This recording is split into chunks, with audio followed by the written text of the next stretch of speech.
Shalom saudaraku di dalam kasih Tuhan Yesus Kristus. Bertemu lagi dengan saya Pendeta Novel Saragi. Firman Tuhan yang menyapa kita pada saat ini tertulis dalam kitab Kejadian pasal yang ke-50, ayatnya yang ke-15 sampai ayatnya yang ke-21 dengan tema jangan menghakimi. Namun sebaiknya kita bersatu dulu di dalam doa. Kita berdoa.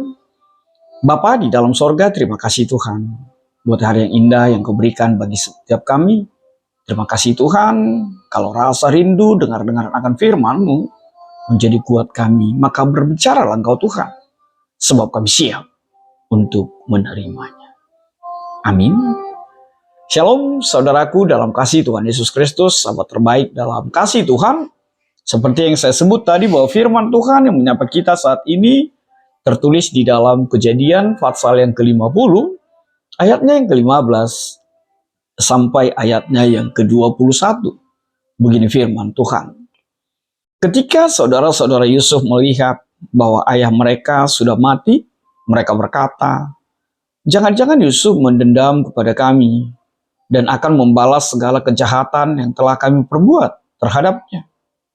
Lalu mereka menyuruh orang mengatakan kepada Yusuf, "Sebelum ayahmu mati, ia berkata, beginilah kamu katakan kepada Yusuf, ampunilah kiranya kesalahan saudara-saudaramu dan dosa mereka. Sebab mereka telah berbuat jahat terhadap engkau. Jadi sekarang, ampunilah kiranya kesalahan hamba-hamba Allah ayahmu ini." Ketika Yusuf mendengarnya, ia menangis. Kemudian datanglah saudara-saudara Yusuf sendiri, lalu sujud menyembah kepadanya dan berkata, "Kami ini adalah hamba-hambamu." Tetapi Yusuf berkata kepada mereka, "Janganlah kamu takut. Apakah aku berada di tempat Allah? Kamu memang telah berencana jahat terhadap aku, tetapi Allah telah merencanakan itu menjadi baik, supaya terjadilah seperti pada hari ini, memelihara hidup suatu bangsa yang besar. Jadi sekarang, janganlah kamu takut. Akulah yang akan memberi makanan kepadamu dan anak-anakmu." Demikianlah dihiburkannya mereka, dan diubahkan hatinya oleh akan mereka. Demikian firman Tuhan. Saudara yang diberkati dalam kasih Tuhan Yesus Kristus, sahabat terbaikku dalam kasih Tuhan, salah satu hal yang paling gampang dilakukan di dunia ini, apa itu? Ya, salah satu yang paling gampang untuk dilakukan di dalam dunia ini adalah membalaskan kejahatan dengan kejahatan. Membalaskan sesuatu yang menyakiti kita, bahkan lebih lagi kita lakukan untuk lebih lagi menyakiti orang yang telah menyakiti kita. Dan itu terjadi di dalam kehidupan saudara-saudara Yusuf ketika itu. Mereka berpikir dan mengidentikan dirinya dengan Yusuf.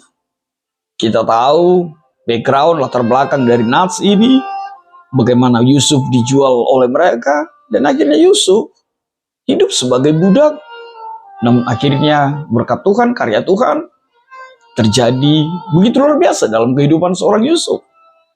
Perjalanan hidup Yusuf diubahkan, dan inilah situasi yang diantarkan kepada kita.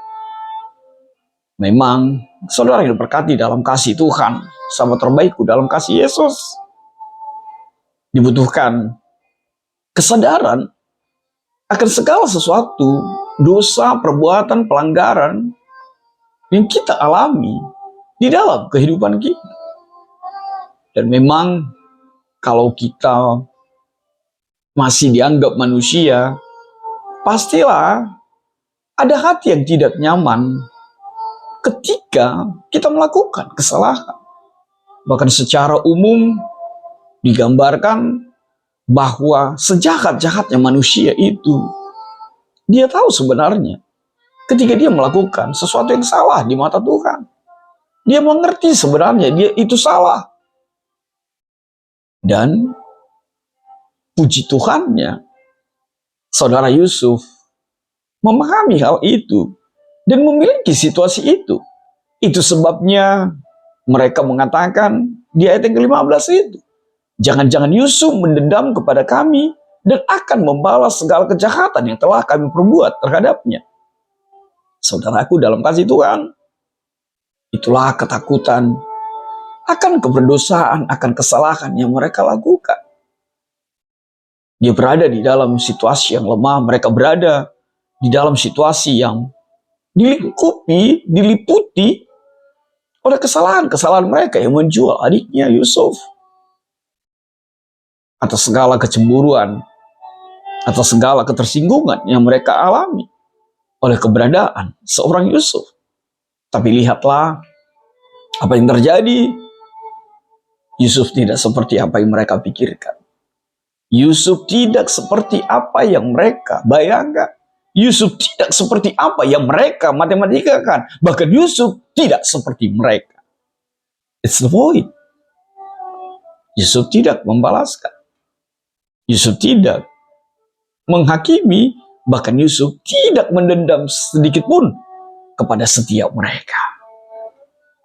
Memang kalau kita sedikit ke belakang, memang sering sepeninggal orang tua, sepeninggal bapak, ada saja keluarga yang berantakan, ada saja keturunan yang bertengkar. Baik itu soal usaha apa, urusan tading-tadingan, bagi warisan atau apa segala macam. Tapi walaupun tidak ada warisan yang mau dibagikan, ada saja keluarga, keturunan yang bertengkar setelah orang tuanya mati, orang tuanya meninggal. Tapi saya percaya setiap yang dengar-dengaran akan firman Tuhan ini, tidak ada yang bertengkar ketika orang tuanya telah meninggal ya. Dan itu menjadi sesuatu pesan yang luar biasa yang disampaikan oleh seorang Yusuf. Sekali lagi, Yusuf tidak membalaskan, Yusuf tidak mendendam, bahkan tidak pernah berpikir sedikit pun untuk berbuat kesalahan, untuk membalaskan kesalahan yang dilakukan oleh saudaranya kepadanya. Bahkan kita melihat firman Tuhan menyatakan ketika Yusuf mendengarnya, ia menangis. Saudara diberkati dalam kasih Tuhan. Ini adalah sesuatu hal yang begitu membuat suasana terharu di dalam kehidupan Yusuf. Dia tidak membayangkan saudaranya akan berpikir seperti itu. Dia merasa sedih. Dia merasa terhempas. Bagaimana saudaranya berpikir tentang itu? Walaupun memang benar, seperti apa yang saya katakan di awal tadi, membalaskan kejahatan dengan kejahatan itu, mungkin itu yang ada di dalam pikiran banyak orang. Tapi saudaraku, Yusuf mengajarkannya buatmu saat ini. Apapun kesalahan yang dilakukan oleh orang lain kepadamu, jangan pernah mendendam, jangan pernah menghakimi, bahkan jangan pernah membalaskannya lagi. Di dalam kehidupannya, jangan tambah lagi persoalan-persoalan, luka-luka, kesakitan-kesakitan yang lain di tengah-tengah kehidupan kita. Sebab biasanya seperti yang saya sebut tadi, kalau kita membalaskan, pastilah lebih sakit dari apa yang kita alami dalam kehidupan kita. Saudara yang diberkati dalam kasih Tuhan, lihatlah apa yang dilakukan oleh saudara-saudaranya ini. Atas kesadaran itu, mereka langkah pertamanya melalui seorang utusan. Memang tidak gampang untuk mengakui kesalahan itu, tapi ini adalah cara yang dihalalkan untuk meminta maaf itu. Ketika mulut kita susah untuk meminta maaf, ketika mulut kita susah untuk mengaku salah, tirulah apa yang dilakukan oleh saudara Yusuf ini. Mereka menyuruh utusan itu. Itu langkah yang pertama. Lalu apa yang kedua? Langkah mereka yang kedua adalah kesadaran bahwa mereka salah, bahwa mereka berdosa kepada Yusuf. Lalu apa langkah ketiga? Tidak cukup dengan utusan, tidak cukup mengaku salah. Langkah ketiga yang mereka lakukan adalah mereka mendatangi Yusuf. Datangilah, jumpailah orang yang kau sakiti hatinya. Dan katakanlah bahwa engkau bersalah, bahwa engkau berdosa, bahwa engkau hilaf, atau apapun itu. Tapi intinya adalah datangilah orang-orang yang kau sakiti hatinya dan meminta maaflah untuk itu.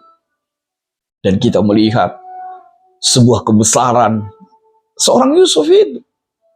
Bahwa Yusuf bukan hanya besar di dalam jabatan, besar di dalam posisi, tapi punya hati yang begitu luar biasa, punya hati yang begitu besar. Lihatlah apa yang dikatakan oleh Yusuf itu. Hal yang pertama, kita melihat ia menangis.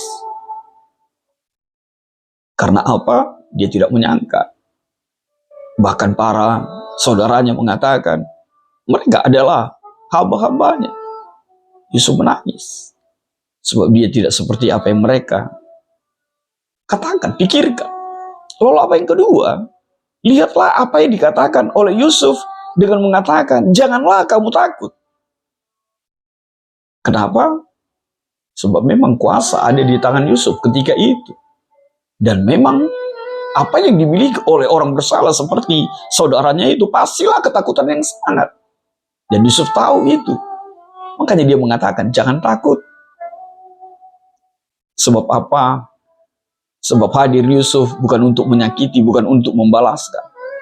Tapi hadir Yusuf adalah untuk memberkati, menjadi berkat. Bahkan bukan hanya kepada bangsanya, tapi juga kepada saudara-saudaranya. Bahkan hal semakin luar biasa adalah hal yang dikatakan oleh Yusuf, apakah aku berada di tempat Allah? Di sini kita mendapatkan sebuah situasi akan kekuatan tema kita saat ini, jangan menghakimi. Sebab apa? Yusuf tahu hak menghakimi itu, wewenang itu ada di tangan Allah.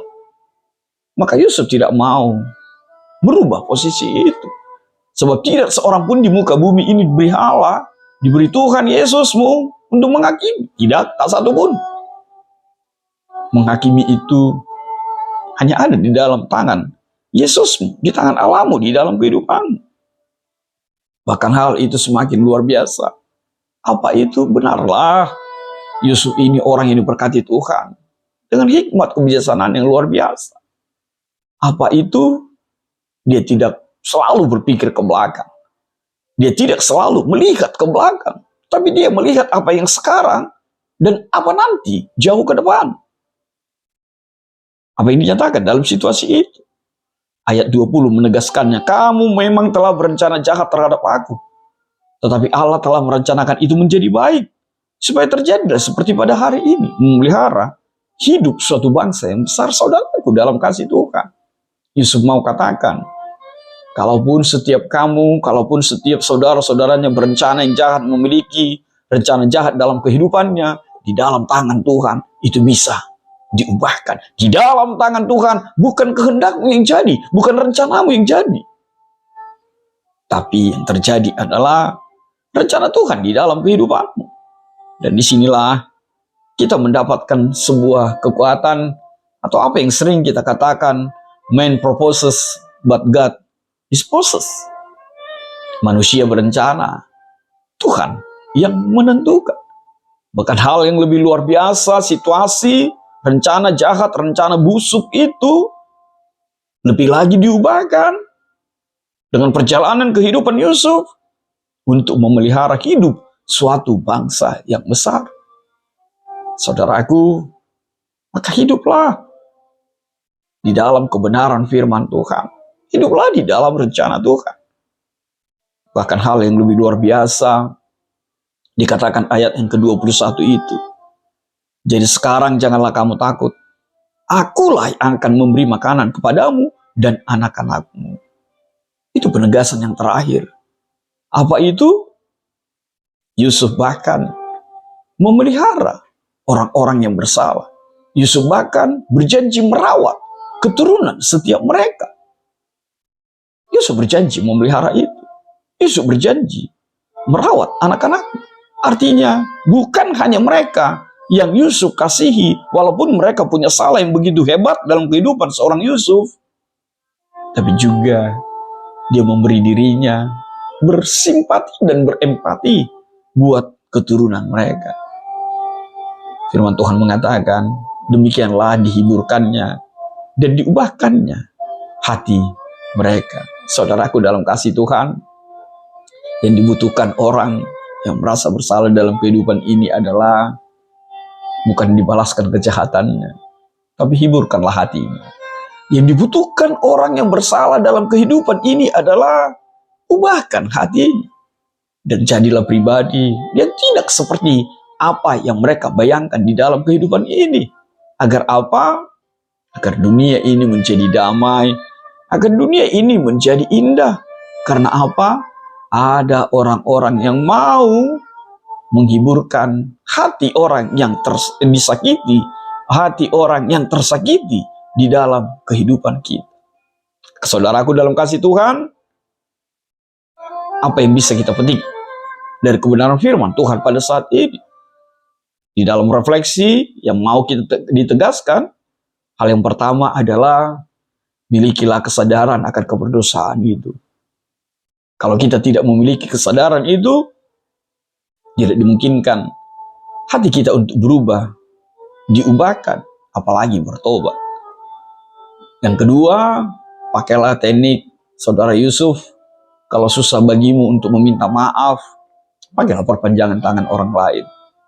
Tapi jangan berhenti sampai di sana. Tapi juga lakukanlah apa yang dilakukan oleh saudara Yusuf itu. Datangilah orang yang kesakiti hatinya. Agar hatimu damai, agar hatimu tenang. Yang ketiga, Yusuf menyadari Allah lah yang patut memberikan penghakiman. Maka jangan pernah menghakimi orang lain dalam kehidupanmu. Kita tidak pernah diberi wewenang untuk itu. Pekerjaan kita, tindakan kita yang Tuhan mau adalah memaafkan, mengampuni, melupakan, dan memberikan yang terbaik. Kalaupun harus membalaskan, balaskanlah dengan kebaikan. Apa yang berikut? Yang keempat, janganlah kamu takut. Apakah aku berada di tempat Allah? Itu kalimat Yusuf. Saudaraku, sahabat terbaikku, lihatlah dan belajarlah dari Yusuf. Yusuf tidak mau mengambil dan menggantikan posisi Allah dalam hidup. Meskipun ketika itu dia punya kuasa, dia hebat, tapi dia tidak mau menggantikan posisi Allah. Kalau Allah saja mau menjadi manusia, kenapa pula kita mau mengambil posisi Allah? Yang terakhir, seperti yang saya sebut tadi, man proposes, but God disposes. Manusia berencana, tapi Tuhan yang menentukan. Maka jangan takut terhadap rencana-rencana dan rancangan jahat orang-orang di sekitarmu. Percayalah, rancangan jahat itu pun bisa Tuhan ubahkan mendatangkan kebaikan. Bahkan menghadirkan berkat yang berlimpah di dalam kehidupanmu. Bahkan segala sesuatu yang tidak pernah engkau pikirkan, itu bisa Tuhan nyatakan dalam hidup. Saudaraku, jangan pernah menghakimi, dan hiburlah orang yang menyakiti hatimu. Bawakan dia di dalam doamu. Amin. Kita bersatu dalam doa. Bapa di dalam sorga, terima kasih Tuhan buat kebenaran firman-Mu. Biarlah firman-Mu menjadi kuat kami untuk tidak saling menghakimi, tapi kami lebih lagi diubahkan, berubah, bertobat, mengampuni. Sehingga hati ini menjadi damai, dunia ini menjadi tenang, dan sukacita melimpah atas setiap kami. Dalam kasih-Mu Tuhan Yesus, terjadilah seperti yang Engkau mau. Amin.